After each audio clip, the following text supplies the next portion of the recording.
बिस्मिल्लाहिर्रहमानिर्रहीम। अस्सलाम वालेकुम डियर स्टूडेंट्स, आज हम लोग कम्बिनेशन के बारे में पढ़ेंगे। कम्बिनेशन का लफ्ज़ आप लोगों ने अक्सर सुना होगा।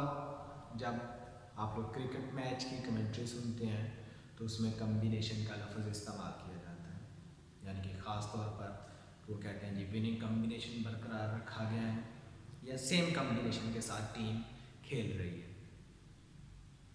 कम्बिनेशन से क्या मिला है वो हम लोग देखते हैं। फॉर एग्जाम्पल ये हमारे पास एक ट्राइंगल है ABC। अब हम लोगों ने पहले देखा कि इसके नेम जो है वो किस तरह से लिखे जा सकते हैं। ABCACDBCABACCABCB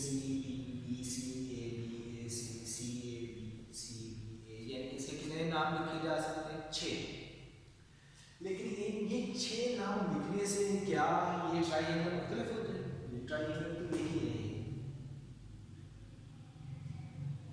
इसकी जो अरेंजमेंट्स हैं वो 6 हैं। इसके नाम लिखने की जो अरेंजमेंट्स हम लोग बना सकते हैं या नाम लिख सकते हैं वो 6 तरीक़ों से लिख सकते हैं, लेकिन ये ट्राइंगल सेम रहेंगे। और इसी वजह से और इसको हम क्या कहेंगे? ये क्या है? एक कम्बिनेशन या एक ही चीज़ है। कम्बिनेशन क्या है? एक ग्रुप का नाम है। अगर उस ग्रुप में कोई तब्दीली होगी तो कम्बिनेशन चेंज होगा। अगर वो ही ग्रुप वही है या ग्रुप वही है तो फिर उसमें कोई चेंज नहीं है। चाहे आप किसी को आगे पीछे कर लो लेकिन वो ग्रुप वही रहेगा। जैसे आपकी क्लास है तो कभी 11 रोल नंबर आगे बैठ गया है, कभी 5 रोल नंबर आगे बैठ गया है, तो उससे तरतीब तो चेंज हो जाएगी स्टूडेंट्स की, लेकिन क्या वो क्लास चेंज हो जाएगी? नहीं, क्लास वो चेंज नहीं होगी, क्लास वो सेम रहेगी। इसी तरह से ये कम्बिनेशन है। और जब हम लोग क्रिकेट की बात करते हैं या फुटबॉल की तो उसमें क्या कहते हैं जी? Winning combination. खासतौर पर क्रिकेट में क्या कहते हैं जी? विनिंग कम्बिनेशन बरकरार रखा गया है। यानी कि इसका मतलब क्या होता है कि जो पिछला मैच जीत के टीम आई है वही टीम बरकरार रखी गई है। इससे क्या हो रहा था कि जो 11 प्लेयर पिछले मैच में खेले थे वही 11 प्लेयर आज के मैच में खेलेंगे। तो इसको क्या कहते हैं कि जी कम्बिनेशन सेम रखा गया है, कम्बिनेशन में कोई चेंज नहीं। अगर इस तरह से हो कि एक प्लेयर जो है वो इंजर्ड हो जाए या वो अच्छा नहीं खेल रहा, उसको बाहर बैठा दे और जो आपके पास बाहर प्लेयर हैं, क्योंकि आप 11 ही प्लेयर लेके तो नहीं जाते खेलने के लिए, आपके पास 15 या 16 प्लेयर्स होते हैं, तो आप क्या करते हैं कि जो प्लेयर इंजर्ड है या वो अच्छा नहीं खेल रहा आप उसको बाहर बैठाते हैं और जो बाहर 4-5 खिलाड़ी हैं उनमें से किसी एक को आप अंदर लेके आते हो, तो उससे क्या हो जाएगा? आपकी टीम चेंज हो जाएगी, आपका कम्बिनेशन चेंज हो जाएगा। तो उसको हम क्या कहेंगे कि वो एक नया कम्बिनेशन है जिसके साथ टीम खेल रही है। आप चाहे प्लेयर्स को आगे पीछे कर लो, उससे कोई फर्क नहीं पड़ेगा। कम्बिनेशन क्योंकि अभी हम लोगों ने बात की कि क्रिकेट की टीम में पूरे 11 खिलाड़ी ही लेके जाए जाते हैं, उसमें उससे ज़्यादा खिलाड़ी लेके जाते हैं। तो अब जो हम लोगों ने कम्बिनेशंस बनाने हैं वो 15 में से 11 का बनाना है, यानी कि जो टीम हम लोगों ने सेलेक्ट करनी है वो 11 की करनी है, 15 की नहीं करनी। तो अब हम लोगों ने कितने में से जो खिलाड़ी खिलाने हैं वो 15 में से खिलाते हैं। तो अब होगा क्या कि हमारे पास जो चीज़ें हैं वो ज़्यादा होंगी और उनमें से हम लोगों ने कम यूज़ करना है। कभी कभी हो सकता है कि हम सारे के सारे भी यूज़ करें, लेकिन क्या करनी होगी हमें उससे कम। तो इसलिए हम कह रहे हैं कि जी अगर हमारे पास n थिंग्स गिवन हो और उनमें से हम लोगों ने r यूज़ करके कम्बिनेशन बनाने हैं तो उसको हम लोग लिखेंगे कैसे? NCR, या हम लोग इसको लिखेंगे इस तरह से। ये इसकी नोटेशंस हैं, जो नोटेशन आप लोगों को बेहतर लगे आप उस तरह से लिख लें या इस तरह से भी हम इसको लिख सकते हैं। ये नोटेशंस हम लोग यूज़ करेंगे इनको लिखने के लिए जी। कम्बिनेशन का जो फार्मूला है वो उसको ड्राइव करते हैं जी। यहाँ पे कह रहे हैं number of combination of n things taken r at a time is NCR is equal to n factorial over n minus r का फैक्टोरियल इनटू r फैक्टोरियल। ये आपके पास कम्बिनेशन का या NCR का ये आपके पास फार्मूला है। तो इसको प्रूव करते हैं, क्योंकि हमारे पास जो टोटल है वो n है और उनमें से हम लोगों ने कितने यूज़ करने हैं r, तो हमारे पास जो टोटल कम्बिनेशन बनेंगे ये हम लोगों ने उसको लिख दिया, तो ये किसके बराबर हो गई, ये NCR, इसमें कम्बिनेशन बनेगी।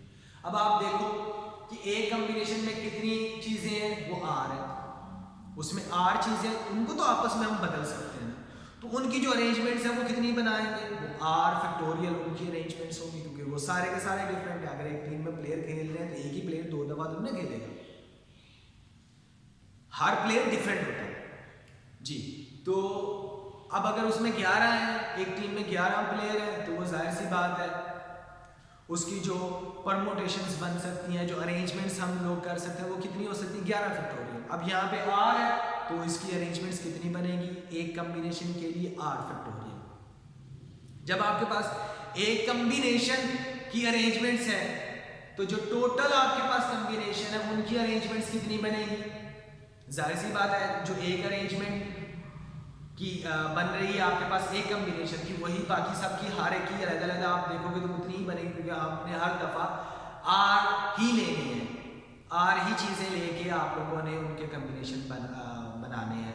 तो क्योंकि हर कम्बिनेशन में जो चीज़ें हैं वो सेम है, तो इसलिए हर एक कम्बिनेशन की जो अरेंजमेंट्स होंगी वो सेम होंगी, और एक की कम्बिनेशन की जो अरेंजमेंट है वो r फैक्टोरियल है, तो टोटल की कितनी हो जाएगी, ये हमारे पास बन जाएंगी NCR इंटू r का फैक्टोरियल। हम इन दोनों को आपस में मल्टीप्लाई कर देंगे, ये कम्बिनेशन की तादाद और ये एक कम्बिनेशन की परमोटेशंस की तादाद, कि इन दोनों का हमने मल्टीप्लाई कर दिया तो हमारे पास जो टोटल परमोटेशंस है वो आ जाएंगी, यानी कि इसको अब हम इसके बराबर लिख लेंगे NCR को r फैक्टोरियल के साथ मल्टीप्लाई करके ये हमारे पास क्या आ जाएंगे, टोटल परमोटेशंस यानी कि NPR, n थिंग्स में से r थिंग्स यूज करके जो परमोटेशंस बनेगी ये उसके बराबर आ जाएगी।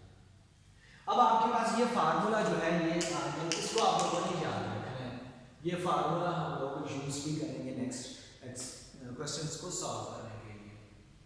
अच्छा, अब आप लोगों को पता है कि NPR जो है इसका फार्मूला क्या था, n factorial over n minus r का फैक्टोरियल, ये हमने इसकी जगह पे लिख दिया। अब यहाँ से NCR जो है ये किसके बराबर बन जाएगा, ये बराबर बन जाएगा n फैक्टोरियल ओवर ये r फैक्टोरियल, इस तरफ इसके बने हुए आ गए ना, तो n factorial over r factorial into n minus r का फैक्टोरियल, ये आपके पास इसका फार्मूला ड्राइव हो गया। ये आपका फार्मूला जो है ये यूज करना है कम्बिनेशंस के लिए। नेक्स्ट एक्सरसाइज है 7.4 के क्वेश्चंस को सॉल्व करने के लिए, और इसके अलावा हम इसको प्रोबेबिलिटी में भी यूज करेंगे और पावर्स की एक्सपेंशन के लिए भी हम इसको यूज करेंगे, यानी कि ये काफी अहम फार्मूला ये आप लोगों ने याद रखना है जी।